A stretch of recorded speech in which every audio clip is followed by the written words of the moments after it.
What's up, everybody? It's Spencer Alessi, and this is the eSports Narrative.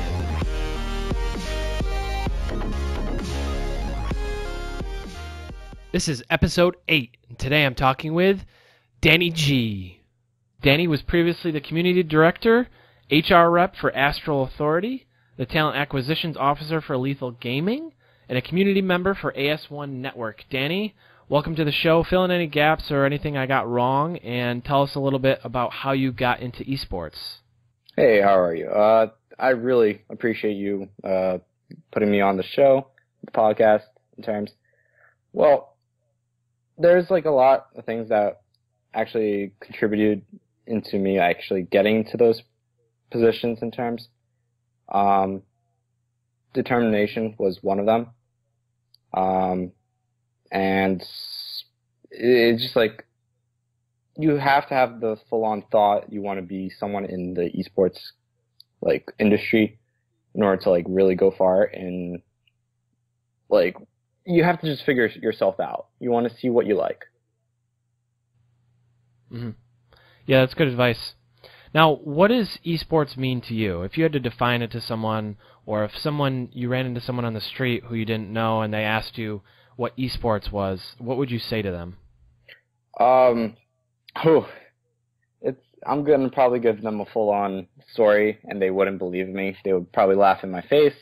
But it's a community that is filled with people that love gaming, and esports to me would be the joy of watching pro players in general grind to become someone in the gaming industry by becoming the top players or becoming one of the well-known entertainers that we all can like say that we know.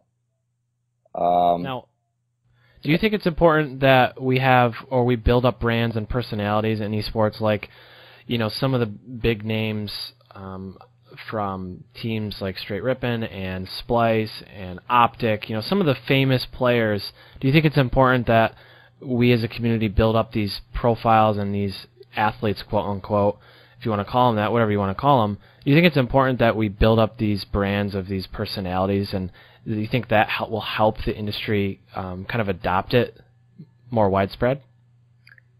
I feel like what esports is doing right now is perfectly fine. What they're like going with these names and all that. I don't think it's gonna really push back anything from the growth of the industry itself.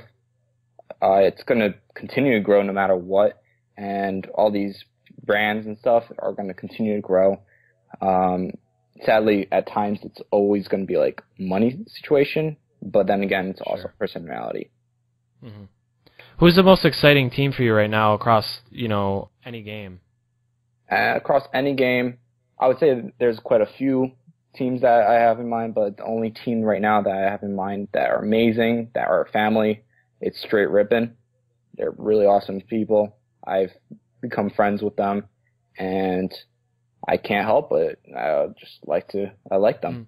And as we're recording this, CWL Champs is going on right now in Florida. Mm-hmm. And Straight Rippin' is doing very well. They have a good showing, and it's going to be exciting to see, you know, that over the next day, who makes it to the cream of the crop for sure. It'll be really exciting. Of course, I can't wait.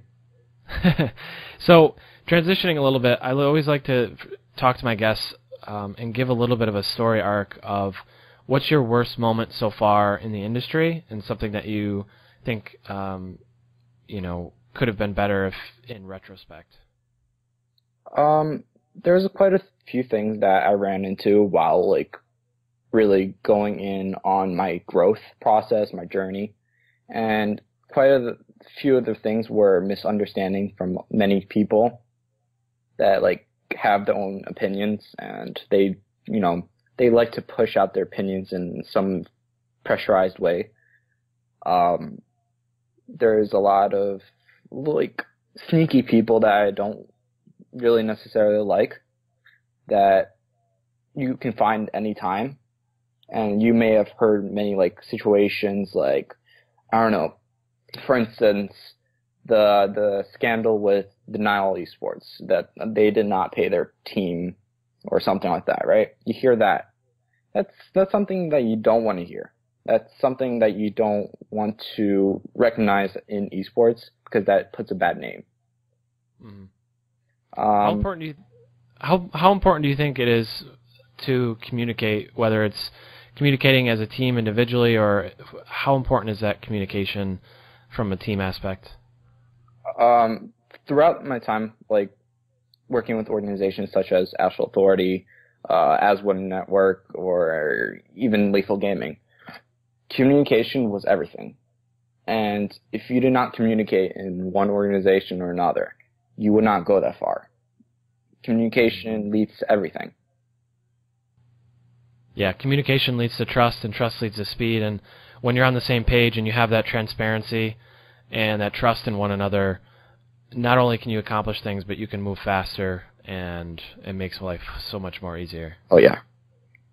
What's been something that has been a highlight so far in your career, something that you're really proud of, an accomplishment or something to that effect? I'll be fully honest. Changing people's lives is one of my most sought after things that I've ever done. Was since I give people opportunities to work in the industry, I basically give them a chance to taste the industry, for them to learn, and it's a good feeling. It's a good feeling to give someone a chance. Yeah. Now, what do you think is so exciting about esports? Why do you think it's just an inevitable beast that's going to continue to grow? What makes esports so exciting? The excitement is the people, the personality, and how they want to keep growing this. It's exciting because, one, they're putting a lot of money into this, and it's not like a small thing anymore. I mean, 5 years ago it would be considered nothing, but today we're talking about $20 million championship, or right now the champs is worth $1.5 million.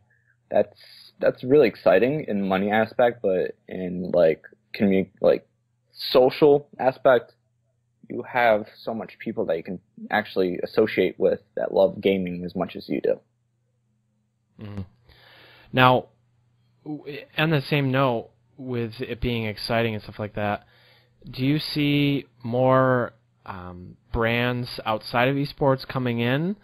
What have you seen so far in the industry with, Optic just signed a deal with Chipotle. They have Turtle Wax.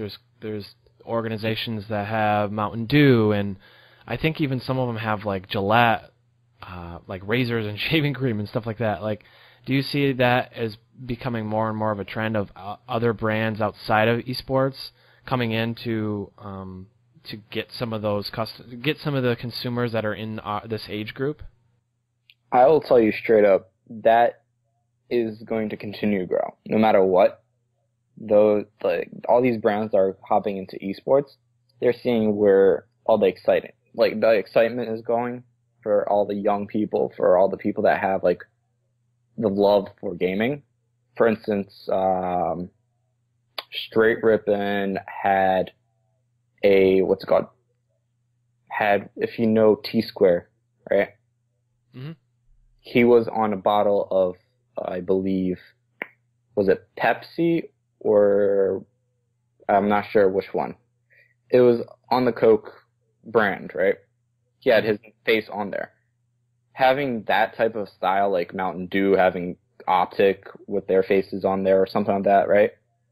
That's going to continue to spread out esports no matter what. The fact that Turtle Wax or Chipotle sponsoring, that's just that's clearly stating that more people know about esports than you think, and more people are interested in investing into it. Mm-hmm. Now, this part of the show I call the 5-question combo breaker. Just give me whatever comes to your mind. It doesn't have to be a one-word answer. You can elaborate. Best advice someone has ever given you? Best advice?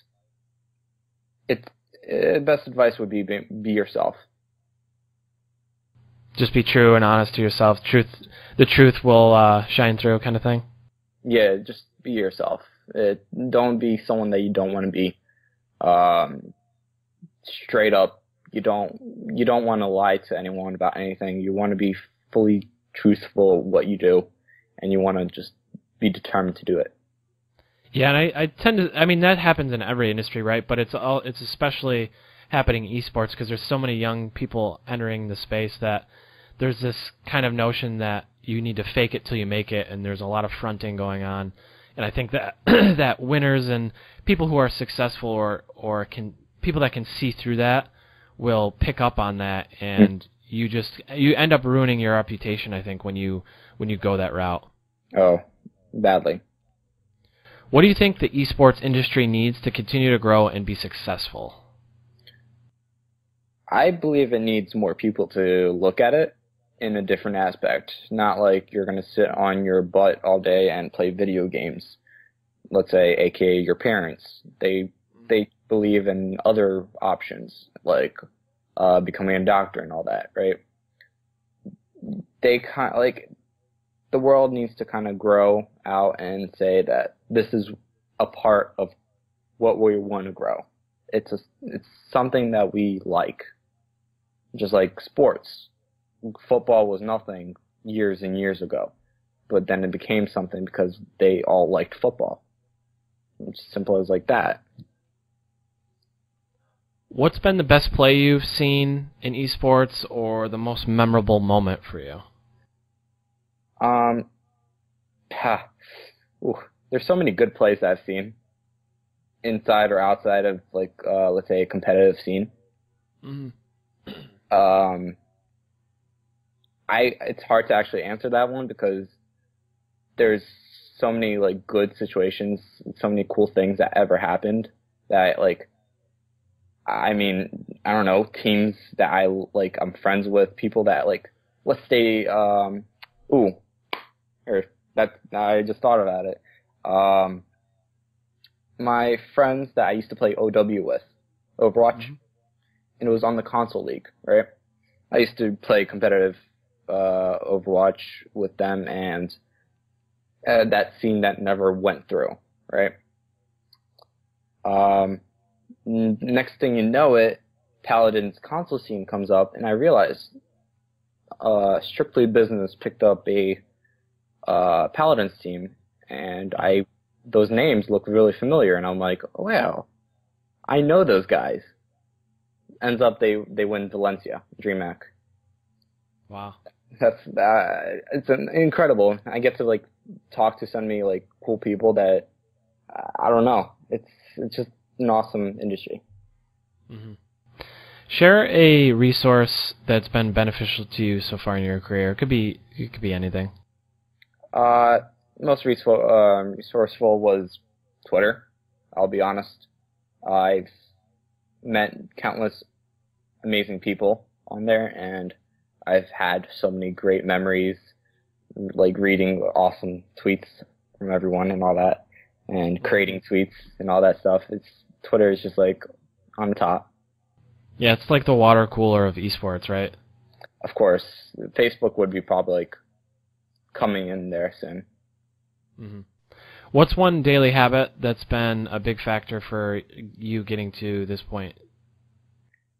Daily factor would be my determination that I've had, my hunger onto working with the best organization out there, and actually becoming someone in the industry, onto actually learning something and forming myself a career and all that. Awesome.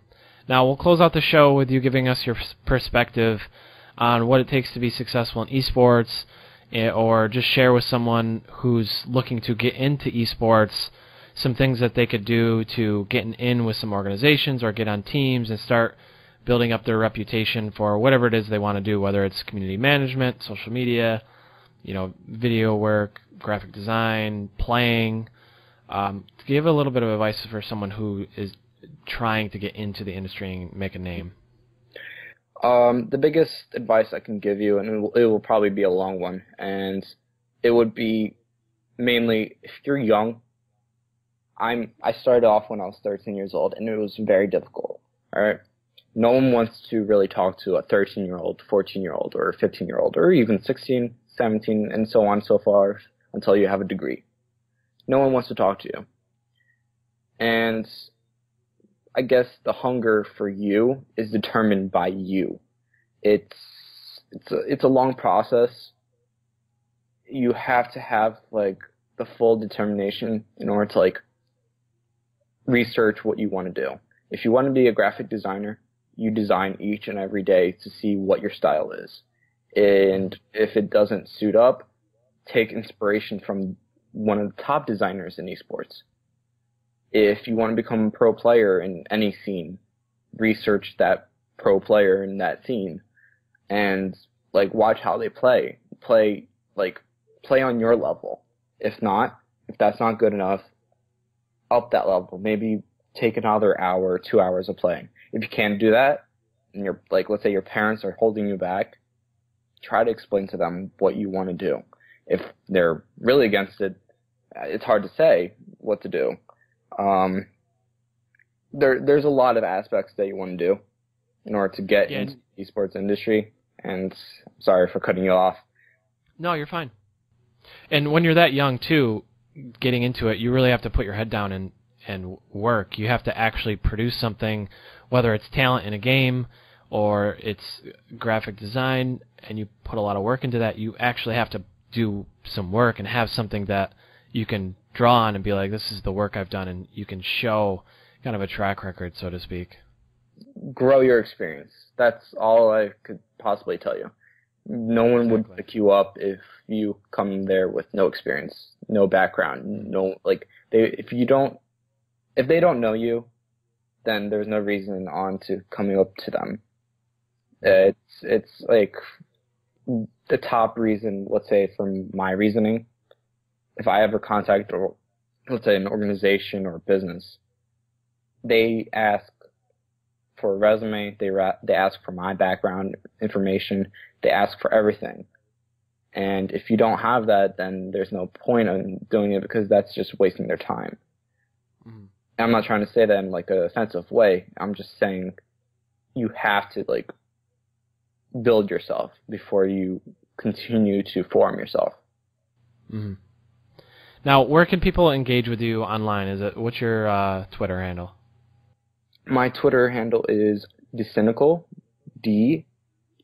DSYNICAL. Awesome. We'll give them a follow, guys. And if you're listening, if you want to engage, definitely do so.